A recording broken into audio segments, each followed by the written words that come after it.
Bonjour à tous et bienvenue sur cette vidéo. Je fais cette vidéo pour parler d'architecture d'intérieur. Donc déjà, qu'est-ce que l'architecture d'intérieur et quelles sont les différences avec la décoration, puisque souvent on parle de décoration d'intérieur comme si l'architecture d'intérieur était de la décoration d'intérieur.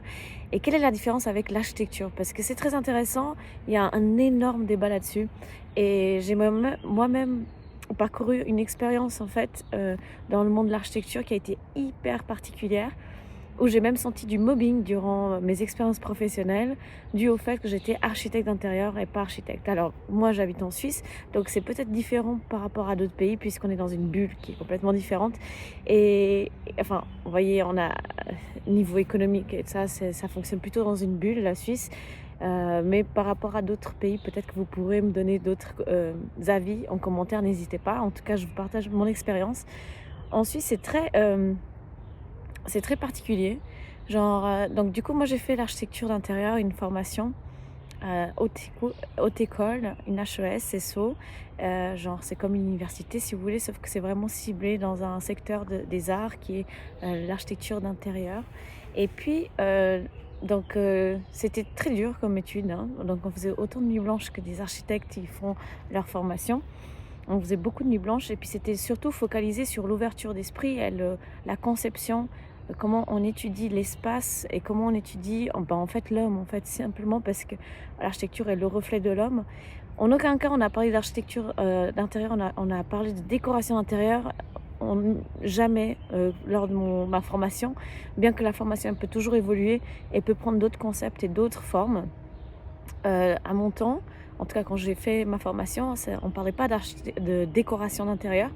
Et lors de mes études, j'avais aussi appris en histoire de l'art que beaucoup d'architectes faisaient l'architecture d'intérieur également. Si vous prenez Walter Gropius ou bien dans le Bauhaus, qui avait utilisé des radiateurs comme décoration, etc. Eux, ils ont vraiment révolutionné la décoration comme élément fonctionnel dans l'espace. Et on parle d'architecture d'intérieur à ce moment-là, puisqu'on parle de fonction également. Il y avait aussi William Morris qui parlait d'ornement. Je ne sais pas si vous connaissez, si vous êtes intéressé dans l'histoire de l'art, architecture d'intérieur et architecture, je suis sûre que vous connaissez Adolf Loos et William Morris. On parle de ce fameux débat sur les ornements et je trouve ça hyper intéressant pour les architectes d'intérieur et décorateurs de connaître ces histoires et de connaître tous ces débats qui sont faits au fil du temps. Et voilà. Mais je ne veux pas parler d'histoire parce que ce n'est pas ma spécificité, bien que j'adore et que je sois intéressée par beaucoup de domaines. Aujourd'hui, je voulais surtout cibler sur le fait de voilà, l'architecture d'intérieur. L'architecture d'intérieur, pour moi, c'est quoi?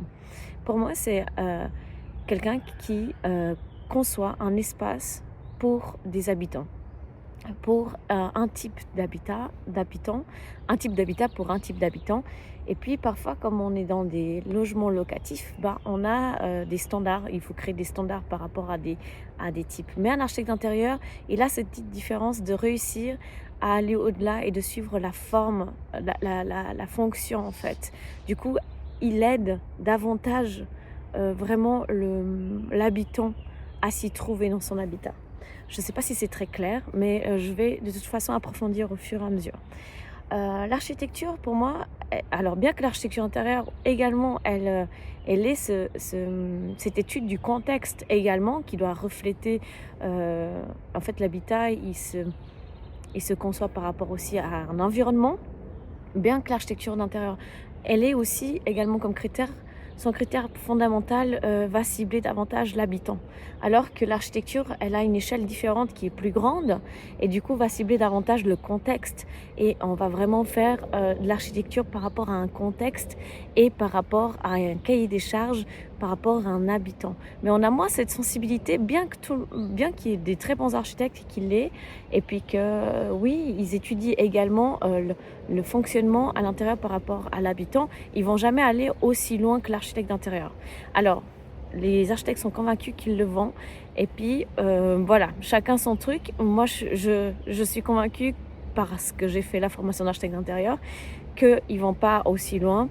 Alors peut-être que dans la généralité, ils vont pas et peut-être que un ou deux iront. Bien sûr, je vais pas parler de fondamentaux, je parle de généralité et après avoir fait les 2 formations, une d'architecte d'intérieur et ensuite architecture, je peux aujourd'hui, transmettre vraiment mon avis de manière objective par rapport à mon expérience et ce que je suis très fière de le faire parce que ça a été un grand débat et un grand combat. Donc moi, ma première formation m'a amenée à travailler en tant qu'architecte d'intérieur tout d'abord. Après avoir travaillé donc j'ai eu mon premier job juste après mes études, donc j'étais novice. Je connaissais pas vraiment, alors j'étais calée dans ce que je faisais, donc fonctionnement, habitation, créer des projets, hyper calée.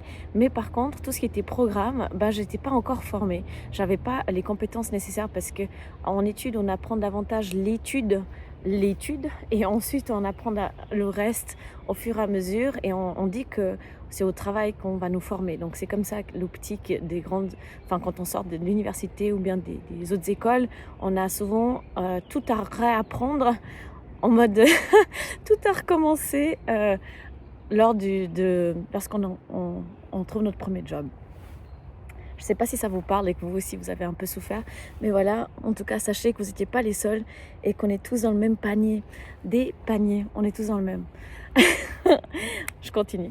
Donc en fait, durant ce job, donc j'ai trouvé un job bien sûr comme tout bon Suisse, on va essayer les chalets à la montagne. Ça n'a pas du tout fonctionné comme ça. En fait, j'ai voulu travailler en montagne.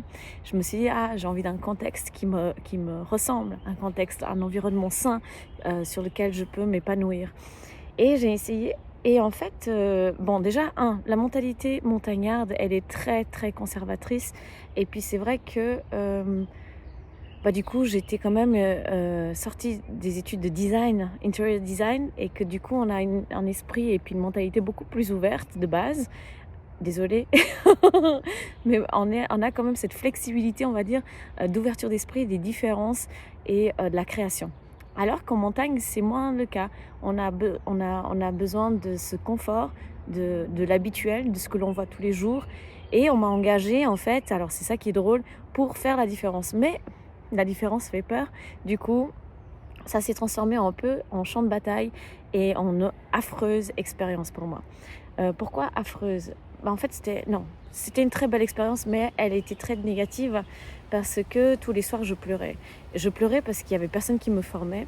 Et ensuite, il y avait du mobbing qui se produisait.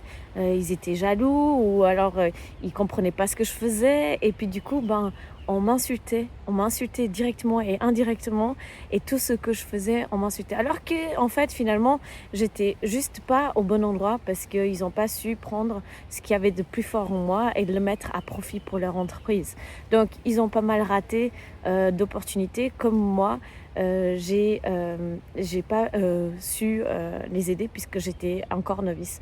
Donc, tout ce que j'essayais d'amener, c'était pas bien reçu. Et puis, c'était discrédibilisé. Alors, chaque concept, chaque idée, c'était mal pris.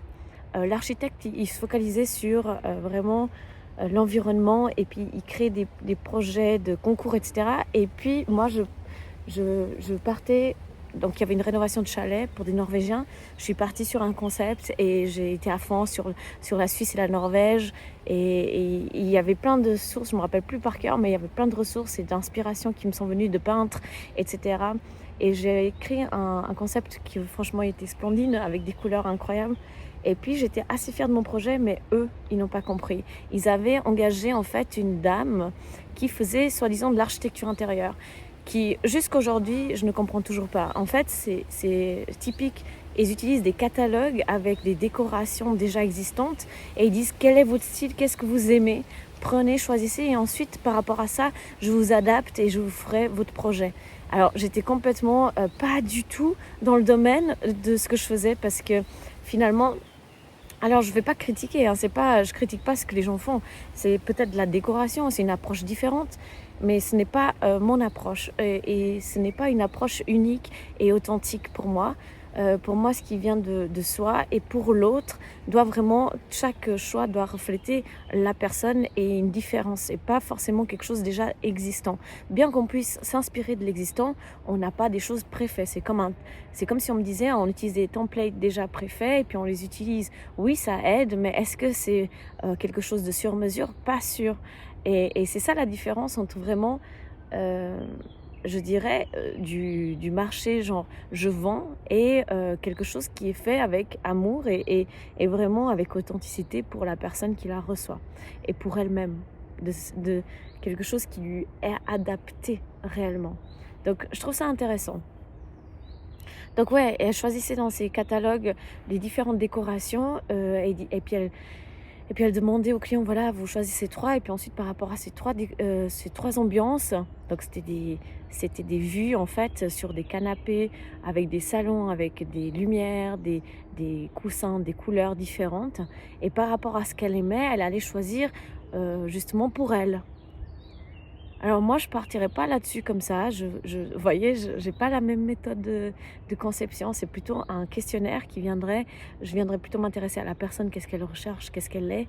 Et ensuite, je ferai une proposition d'une palette de matérialité avec un projet dessiné, avec quelques vues qui représentent l'espace.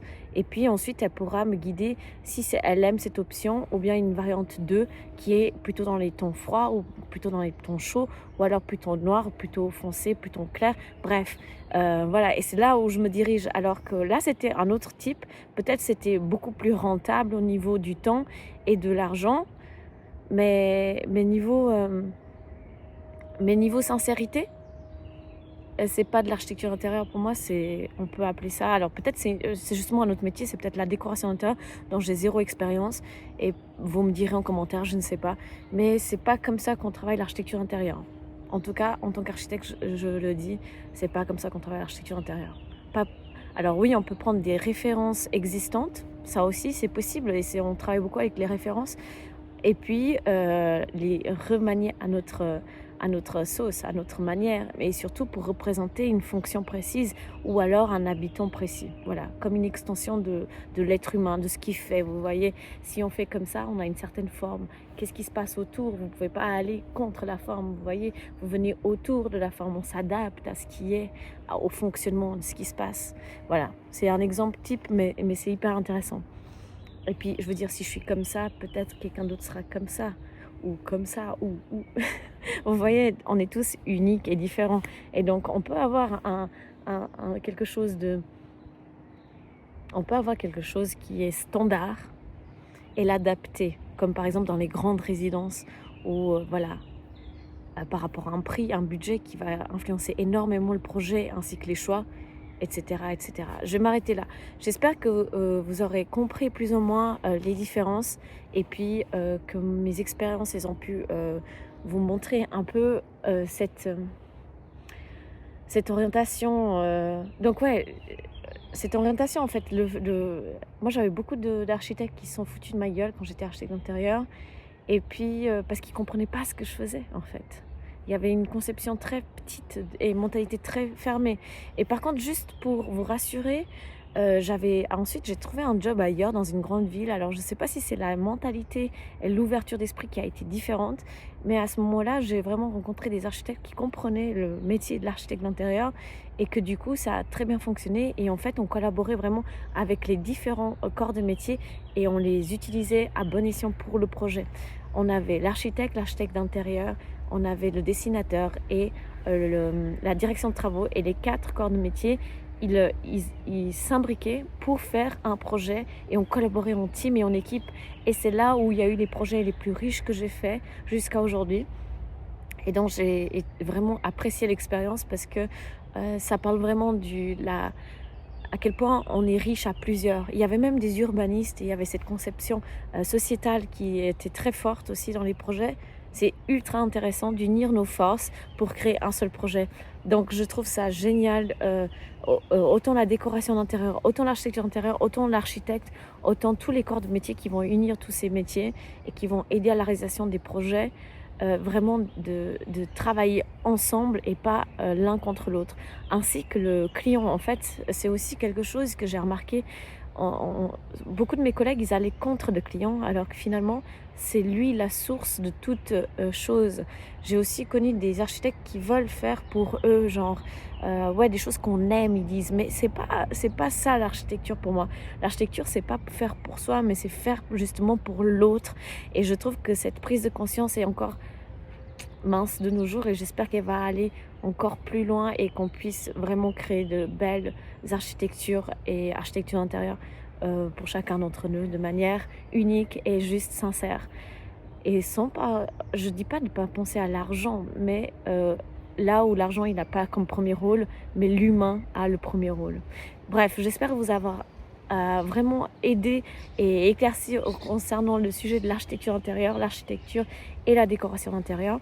Mon avis personnel, c'est celui-ci. N'hésitez pas à commenter, à partager votre avis. Je serais très intéressée par découvrir vos différents avis. Et puis, on se voit dans une prochaine vidéo. Peace à tous.